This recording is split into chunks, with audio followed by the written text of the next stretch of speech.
નમસ્કાર મિત્રો, આપણે પહેલા વિડીયોમાં જોયું કે વિશ્વભરમાં પ્રાચીન કાળથી સંસ્કૃતિઓ ઘડાવવાની પ્રક્રિયા શરૂ થઈ ગઈ છે અને એ પ્રાચીન સંસ્કૃતિઓ કઈ રીતે અસ્તિત્વમાં આવી એ અહીંયા વધારે ઊંડાણથી જોવાનો અવકાશ પણ નથી. પણ ગ્રીક સંસ્કૃતિની જો વાત કરીએ તો ગ્રીક સંસ્કૃતિના જૂનામાં જૂના પુરાવા ઈસવીસન પૂર્વે 1500 થી 1300 ની આસપાસ ખીલેલી સંસ્કૃતિના મળે છે.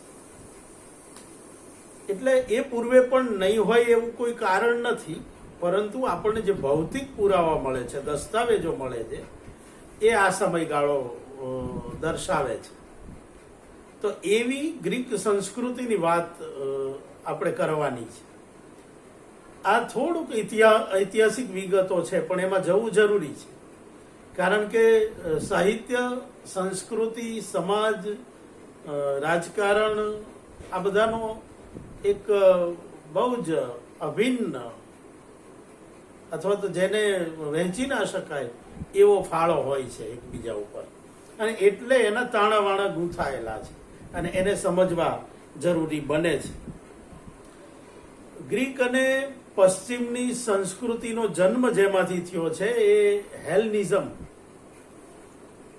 નામે ઓળખાતી સંસ્કૃતિ, અને એનાથી પણ આગળ એટલે કે ઈસવીસન પૂર્વે 1122 થી અથવા તો એ સમયગાળાની મિનોઝ નામની સંસ્કૃતિ નો હવે આપણને પરિચય છે.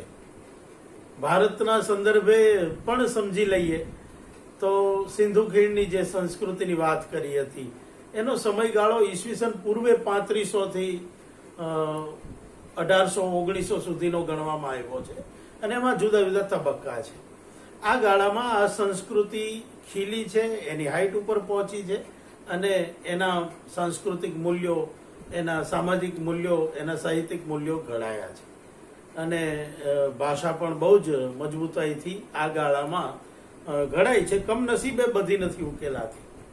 એ સિંધુ ખીણની સંસ્કૃતિમાં જેટલું સાચું છે એટલું ગ્રીકમાં નથી. ગ્રીકના જુદા જુદા તબક્કાની ભાષાઓ ખાસી ઉકેલાઈ છે, અને એના કારણે એ સંસ્કૃતિ વિશેની જાણકારી પણ આપણને બહુ મોટી મળે છે. ગ્રીકનો જે મોટો કવિ ગણાયો એ હોમર, ઈસવીસન પૂર્વેની 9મી સદી એનો સમયગાળો ગણ્યો છે, અને એના જે 2 મહાકાવ્યો જેનાથી ભાગ્યે જ કોઈ અજાણ હશે, ઇલિયડ અને ઓડિસીથી, એ બંને મહાકાવ્યોમાં આલેખાયેલી કથા એનાથી પૂર્વેના 400 થી 500 વર્ષની હશે એવો એક સમય અંદાજવામાં આવે છે. તો આ રીતે આપણે જોવા જઈએ તો પણ ગ્રીક સંસ્કૃતિનો જેનો આપણને પરિચય છે અથવા તો જેને આપણે જાણવી જરૂરી છે અથવા તો જેના પુરાવાઓ મળે છે એ ઈસવીસન પૂર્વે 2000 થી 1100 તો સીધો જ આપણને એના આધાર પુરાવાઓ સાથે મળે છે. તો આ રીતે આપણે હોમરના કાવ્યોથી ત્યાંનો સાહિત્યનો પરિચય આપણને થવા લાગે છે. એમાં જે સંસ્કૃતિ મૂલ્યો આલેખાયા છે, એ કાવ્યોમાં જે કથાઓ મળે છે એને ઐતિહાસિક માનવા કે ના માનવા એવા પ્રશ્નો જેમ આપણે ત્યાં મહાભારત ને રામાયણને લઈને થાય છે. વિદ્વાનોનો એક મોટો વર્ગ એવો છે જે એવું માને છે કે રામાયણ એ કાલ્પનિક કથા છે અથવા તો મહાભારત એ કાલ્પનિક કથા છે. જો મહાભારતમાં આટલું બધું હતું તો એના દસ્તાવેજી પુરાવાઓ શોધવા માટેની મથામણ આપણે કરી છે, અને કેટલાક મળ્યા પણ છે. જે રીતે આપણે દ્વારકા ડૂબી ગઈ છે એવી કથા મળી, અને કથાના આધારે આપણે ત્યાં પુરાતત્વ ખાતાએ શોધખોળ કરી અને સમુદ્રમાં ડૂબેલી નગરીના અવશેષો મળ્યા, કે લંકા શોધવાના પ્રયત્નો આપણે કર્યા છે, રામ સેતુ શોધવાના પ્રયત્નો પણ આપણે કર્યા છે. તો આવા સાહિત્ય કૃતિઓમાં એક વર્ગ માનતો રહે છે કે એ કથાઓ કાલ્પનિક છે, અને બીજો વર્ગ એને ઐતિહાસિક માનતો રહે છે. એ જ રીતે હોમરના બંને કાવ્યોને લઈને પણ મોટા ભાગના જે સાહિત્યનો આખો પટ જ્યારે જોઈએ ત્યારે આવો વર્ગ રહ્યો છે જે કલ્પના અથવા તો દસ્તાવેજને માનતા હોય. 1822માં જન્મેલા હેનરિક સ્લીમાન એને નાનપણમાં દાદાઓ પાસેથી આ કથાઓ જાણેલી ઇલિયડની, અને ત્યારથી જ 8 વર્ષની નાની કાચી ઉંમરે એને મગજમાં ફીટ બેસી ગઈ ટ્રોયની વાત, ટ્રોયનું નગર. તમે પણ જાણતા હશો, ટ્રોજન હોર્સ એ એક દગાખોરીનો એક ઉત્તમ નમૂનો માનવામાં આવે છે અને યુદ્ધ નીતિ પણ માનવામાં આવે છે. તો ના કથા જાણતા હોય તે જાણવી જોઈએ. તો એ ટ્રોય વિશે આ હેનરિકે 8 વર્ષની ઉંમરે મનમાં એને ફિટ થઈ ગયું કે મારે આ નગર શોધવું છે. કારણ કે કથામાં આપણે જાણીએ છીએ કે નગરનો નાશ થયો છે, નગર લુપ્ત છે, મળતું નથી. તો એણે નક્કી કર્યું કે આ ક્યાંક તો હશે. અને ત્યાર પછી એ બહુ જ નાની ઉંમરે ભણવાની શરૂઆત કર્યા પછી એ લગભગ 18 વર્ષની ઉંમરે વેપારી બની જાય. અને સામાન્ય વેપારી નહીં, 3 ખંડોમાં એનો વેપાર વહેંચાય એવો મોટો વેપારી બને છે. અને એ વેપારી 36 વર્ષની ઉંમરે નિર્ણય લઈ લે છે કે બસ હવે મારે વેપાર નથી કરવો. અને ત્યાં સુધીમાં એણે રસ પેલો ટકાવી રાખ્યો છે ઇતિહાસનો. અને એટલે 36મા વર્ષે એ વેપાર ધંધો છોડીને પુરાતત્વ વિદ્યાનો અભ્યાસ શરૂ કરે છે. એ અભ્યાસ દરમિયાન એ રશિયન, અરબી, ફારસી, તુર્કની ભાષા ભણે છે. અંગ્રેજી ને બીજી તો ખરી જ. તો અનેક પ્રાચીન ભાષાઓના નમૂનાઓથી ને સમજાય એવી ભાષાઓનો પણ એ અભ્યાસ કરે છે.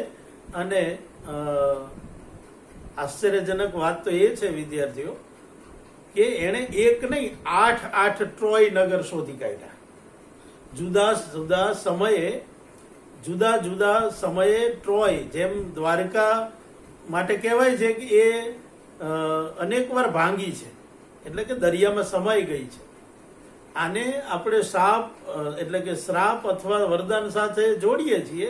એ એક રૂપકની રીતે કહેવાની રીત છે માનવ જાતની. પણ આ બધી હકીકત પણ હોય છે મિત્રો. કઈ રીતે? આપણી નજર સામે જ આપણે જૂના ભુજને પણ જોયું છે અને નવા ભુજને પણ જોયું છે. કચ્છના એ બહુ જ જાણીતા ભૂકંપે નગરને તબાહ કરી નાખ્યું હતું. એ અંજાર હોય કે કચ્છના બીજા શહેરો હોય, તો એની ઉપર બીજું નગર વસે છે. એમ આપણે જાણીએ છીએ, આગળ વાત પણ કરેલી કે એવા ભૂકંપ અને કુદરતી આપત્તિઓ, તો દ્વારકાને કુદરતી આપત્તિ નડી છે. આપણા ભૂગોળના નિષ્ણાંતો કહે છે કે જે રીતે સમુદ્રની સપાટી વધી રહી છે એ રીતે જોતા 2030 થી 50 દરમિયાન સમુદ્રની ઊંચાઈ 1 ફૂટ વધવાની સંભાવના છે. 1 ફૂટ સમુદ્રની ઊંચાઈ વધે એનો મતલબ શું થાય? મુંબઈ, દ્વારકા કે દરિયાકાંઠે વસેલા શહેરો પાણીમાં ડૂબી જાય. આ રીતે દ્વારકા પણ ડૂબી હશે. તો આ રીતે ભૂગોળની અસરથી અનેક નગરો અસ્તિત્વમાં આવ્યા અને અનેક નગરો નાશ પણ પામ્યા. આ પણ એક જુદા પ્રકારનો ઇતિહાસ છે અને રોમાંચક ઇતિહાસ છે. હેનરિક સ્લીગમાને આપણે જોયું કે એણે ગ્રીક ભાષા, રશિયન ભાષા, તુર્કિસ્તાનના જુદા જુદા તબક્કાઓની ભાષાઓ નો એણે અભ્યાસ કર્યો અને એના ઉપર પ્રભુત્વ મેળવ્યું.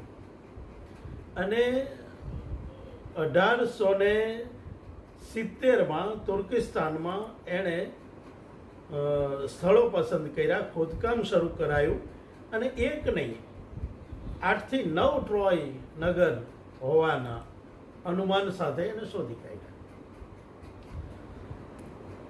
એગેમેમ્નનની કબર એણે શોધી. અને પછી તો તમે જાણો છો કે વિશ્વના ઇતિહાસમાં અનેક આશ્ચર્યો સર્જે એવી વિગતો બહાર આવી છે. તો આવી રીતે આ ગ્રીક સંસ્કૃતિના પુરાવાઓથી આપણે પરિચિત થયા. ખાલી સાહિત્યના પુરાવાઓ નહીં, પુરાતત્વીય પુરાવાઓ મળ્યા અને એ સંસ્કૃતિ કેટલી પ્રાચીન છે એ દસ્તાવેજી રીતે પણ આપણે જાણી શક્યા. હોમરના કાવ્યોએ એ સમયે, એટલે કે આપણે આગળ જોઈ ગયા કે હોમરનો સમય 9મી સદી ઈસવીસન પૂર્વેની છે અને એણે જે વંશ અથવા તો જે રાજવંશો અને કથા લખી છે એનાથી તે 400 થી 500 વર્ષ પૂર્વેની છે. તો એણે જે વર્ણન કર્યું છે એમાંનો એક ફકરો તમને વાંચી સંભળાવું છું, જેનાથી આપણને ખ્યાલ આવશે કે એ સમયે શું હતું. મદિરા રંગી સમુદ્રમાં કેટ નામનો પ્રદેશ છે. બહુ જ ફળદ્રુપ સમુદ્ર અને સુજલામ એવી ધરતી છે. અગણિત જનસંખ્યા છે અને 90 જેટલા નગરો છે. હોમર લખે છે. આ ઈસવીસન પૂર્વે થઈ ગયેલો એક કવિ, મહાકવિ. જો આટલા તો નગરો છે અને આ વાત આપણને આજથી 2.5 થી 3.5 વર્ષ પૂર્વેની કરી રહ્યા છે. એ સમયે આટલા નગરો હતા, આવો સમુદ્ર હતો અને ગ્રીક સંસ્કૃતિની આ વિલક્ષણતા છે કે એના જે પણ નગરો છે, શહેરો છે, એ જુદા જુદા ટાપુઓમાં વહેંચાયેલા છે અને દરેક ટાપુઓ અથવા તો જમીન સમુદ્રથી બહુ દૂર છે જ નહીં. એટલે ત્યાંની પ્રજા અને સમુદ્ર અભિન્ન રીતે જોડાયેલા છે. અને મિત્રો, સમુદ્ર છે ને એ હંમેશા સાહસ માટે પ્રેરે. સમુદ્ર તમને સગવડો પણ એટલી જ આપે છે, સમૃદ્ધિને ખેંચી લાવે છે. એટલે તો રત્નાકર કીધો છે ને. તો એવા સમુદ્રનો સાથ અને એવા સમુદ્ર સાથે એમણે બાંધેલા સંબંધોનો પણ એક ભવ્ય ઇતિહાસ છે. તો ગ્રીક પ્રજા એ સમુદ્ર ખેડૂ બહુ વહેલા થઈ ગઈ છે. એટલું જ નહીં, યુદ્ધોની પરંપરા પણ આ સમુદ્રના કારણે જુદી રીતે વિકસી છે. તો એવા આ ગ્રીકની સંસ્કૃતિ, જેને એજિયન સંસ્કૃતિ નામે પણ ઓળખીએ છીએ, એ ઈસવીસન પૂર્વે 3500 થી 1000ની અંદર વાત કરી રહ્યા છે. આ એજિયન સંસ્કૃતિનું વર્ણન હતું. એજિયન, મિનોઝ, હેલ્નિક અને ગ્રીક આ ક્રમ છે. આ ક્રમે ગ્રીકની સંસ્કૃતિ અસ્તિત્વમાં આવી છે. એનું જૂનામાં જૂનું રૂપ આપણને આ હોમરના કાવ્યોમાં મળે. મિનોઝના જે જુદા જુદા મિનારાઓ અરે નગરો છે, અહીંયાના સમૃદ્ધ નગરો છે, એના વર્ણનો આપણને અનેક કૃતિઓમાંથી મળે છે અને એના નમૂનાઓ પણ હવે તો મળ્યા છે. હેલ્નિક એ ગ્રીકનું તરતનું જૂનું રૂપ છે. તો આ પ્રકારે ગ્રીક સંસ્કૃતિનો વિકાસ થયો છે.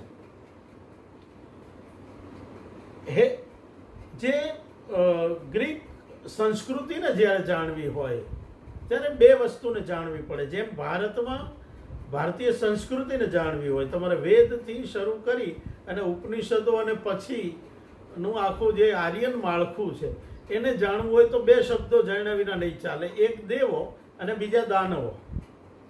આ રીતે ગ્રીક સંસ્કૃતિમાં બાર્બોઝનું એટલું જ મહત્વ છે. બાર્બર્સ. આ ગ્રીક સંસ્કૃતિને જાણવા ઈચ્છતા હોય ત્યારે આ બે વસ્તુને જાણવી જરૂરી પડે છે, હેલ્નિક અને એની સામે બાર્બોસ. બાર્બોસ શું છે તો કે ગુફામાં રહેનારા, હિંસક પ્રકૃતિના, કાચું માંસ ખાનારા, જંગલી અને જેને અસંસ્કૃત કહીએ એ પ્રકારના છે. ગ્રીકો ને મન આપ સંસ્કારિતા નથી. કાચું માંસ ખાઓ, ગ્રીકોની સંસ્કારિતા અલગ છે. એનાથી જે જુદું છે એ બધા બાર્બસ છે. ગ્રીક ભાષા નથી જે જાણતા એ બાર્બસ છે. તો એને પણ જાણવા જરૂરી છે. અને તમે જે કેટલીક હોલિવૂડની ફિલ્મો જોઈ હમણાં છેલ્લા 10 વર્ષમાં બહુ બધી આવી છે, 300 ને એ બધી તમે જે જુઓ છો પિરામિડને લગતી, એની અંદર બાર્બર્સ અને હેલ્નિક આ બેના ઉલ્લેખો સતત આવ્યા છે. એ ગ્રીક સંસ્કૃતિના સંઘર્ષ માટેના, બે જાતિ વચ્ચેના અંદરો અંદરના સંઘર્ષ જુદા છે. કારણ કે આ બધા નગર રાજ્યો છે. જેમ ભારતમાં અનેક રજવાડાઓ છે, એમ આખું ગ્રીક જે તમે જોશો તો એની અંદર પણ જુદા જુદા નગર રાજ્યો છે, અને એમના અંદરો અંદરના સંઘર્ષો, એના કારણો પણ જાણવા જેવા છે. પણ સમયના અભાવ આપણે એને થોડા સમજવાનું મચશું, જેથી આપણને કેટલીક મૂળભૂત બાબતોનો ખ્યાલ આવે. હેલેનની કથા જાણવી જોઈએ, કારણ કે એનાથી આપણને ગ્રીક સંસ્કૃતિ વિશેનો થોડો ખ્યાલ આવશે.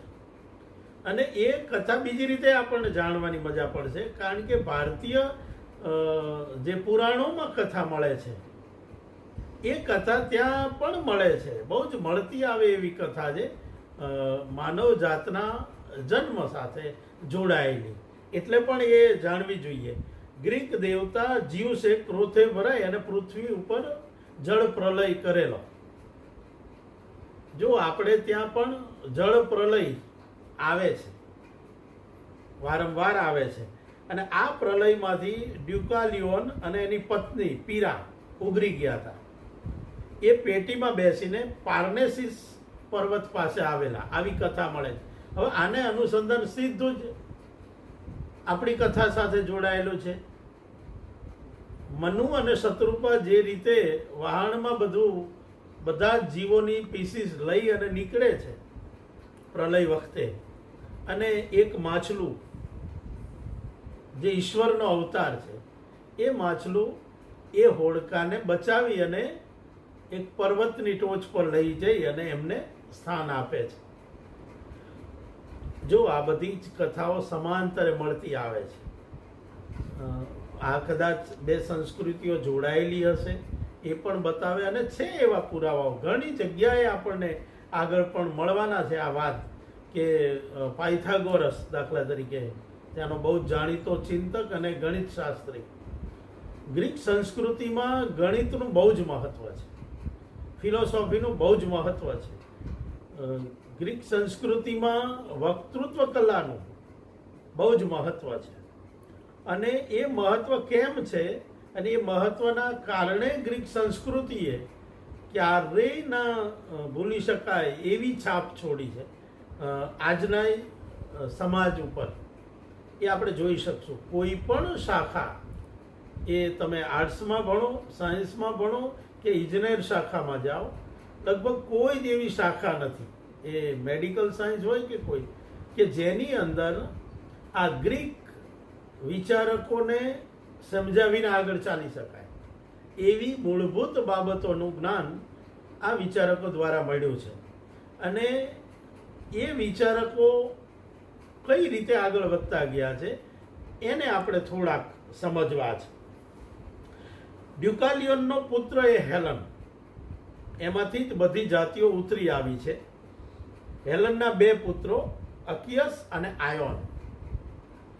આયોનના એક વંશજ સ્ક્રોપ્સસ, દેવી એથેનાની મદદથી એણે નગર વસાયું, એટલે એનું નામ પડ્યું એથેન્સ. આ માણસે એટિકાની પ્રજાને સંસ્કૃત બનાવી, સુસંસ્કૃત બનાવી, અને દેવોની પૂજા કરતા, ખાસ તો જ્યુસને જેણે આ સ્થાપના કરી છે, એમનો દેવ ગણાય છે, એને લગ્ન સંસ્થા સ્થાપી. જો એ પહેલાંનું જીવન જુદા પ્રકારનું છે, પ્રમાણમાં જંગલી છે. તો આ કથા આ રીતે ઉત્ક્રાંતિનો જે ગાળો છે એને પણ આ રીતે સાંકળી લે છે. એણે હિંસક બલિદાનો બંધ કરાવ્યા. એણે પૂજા, પ્રજાને ઓલિમ્પિયાની દેવીઓ અને ખાસ તો જ્યુસ અને એથેનાની પૂજા કઈ રીતે કરવી અને કઈ રીતે મદદરૂપ થાય છે આ પ્રજાને, એમાં શ્રદ્ધા ટકાવે, એનો કર્મકાંડ કરે, અને એ આખો આચાર વિચારો દાખલ થાય છે. ઈસવીસન પૂર્વે 13મી સદીમાં થિસિયસે જે 12 ગામોના લોકોને ભેગા કર્યા એને નામ આપ્યું એથેન્સ વાસીઓ. આ વિગતો થોડીક નોંધજો, આ તમને ઉપકારક થશે. બીજી બાજુ તેડમસે થીબ્સ નગર બસાવ્યું. આ થીબ્સ યાદ રાખજો, આ થીબ્સ નગર પછીથી એરિસ્ટોફેનિસની જ્યારે વાત કરીશ, એરિસ્ટોટલ અને પ્લેટો જે વિચારકોના વિચાર ઉપર ઊભા છે, એ આમ તો વિચારક કરતા એ સર્જક છે, હસતો સર્જક છે, અથવા તો ગાતો ફિલસૂફ, એમ આપણે ત્યાં આખા માટે કીધેલું એવો એરિસ્ટોફેનિસ. એણે આ થીવ્સની વાતને કઈ રીતે કરી છે ત્યારે ઉલ્લેખ આવશે, તો એ પણ તમે જોજો. અને એની ચોથી પેઢીએ, થીવ્સમાં તેડમસની ચોથી પેઢીએ આપણો બહુ જ જાણીતો રાજા ઇડિપસ થઈ ગયો. એ ઇડિપસની કથા એ બહુ જ જાણીતી થઈ અને બહુ જ અસરકારક થઈ છે. આ છે ઈસવીસન પૂર્વેની 13મી સદી. ઇડિપસ ઉપર પછી શેક્સપિયર સુધી એ કથા આવે છે. અનેક રૂપે જુદી જુદી રીતે આવે છે, આધુનિક ગાળામાં પણ આવે છે. એ અત્યારે આપણે એમાં નથી જતા. પ્રાચીન ગણરાજ્યોમાં આગળ કહ્યું એમ કે આ પ્રજા સતત બાખડતી રહી છે એકબીજાની સાથે, અને સંઘર્ષનો પણ એક આખો ઇતિહાસ છે. પણ એ સંઘર્ષની સમાંતરે જે ચિંતનનો ઇતિહાસ છે, જે સાહિત્યનો ઇતિહાસ છે, જે કલાઓનો ઇતિહાસ છે, જે માન્યતાઓ અને કેળવણીનો ઇતિહાસ છે, કેળવણીનો અદ્ભુત એવો ઇતિહાસ છે. એ પ્રજાએ કેળવણી માટે પણ કેટલું બધું વિચાર્યું છે.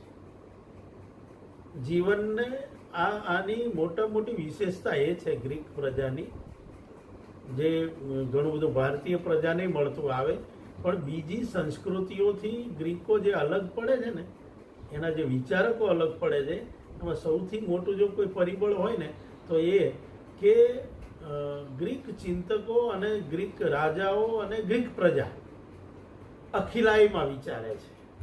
આ મોટી વાત છે. એ ખગોળથી માની અને એક નાની વૈયક્તિક ઘટના, એટલે કે પર્સનલ જીવનમાં બનતી ઘટના, આ બંને વચ્ચે પણ કશોક ને કશોક સંબંધ છે. આ બધું એકબીજા સાથે વણાયેલું છે, સંકળાયેલું છે, એવું માનતી પ્રજા છે. અને એના કારણે એમણે જે સિદ્ધાંતો ઘડ્યા, એમણે જે વિચારો કર્યા છે, એણે આખી વાતને અખિલાઈમાં જોઈ છે. અને એ એટલે જ આજે જે સ્પેશિયલાઇઝેશન છે એનાથી બિલકુલ ઉલટી રીતે વિચારનારી આ ગ્રીક પ્રજા એ ખરેખર મિરેકલ છે.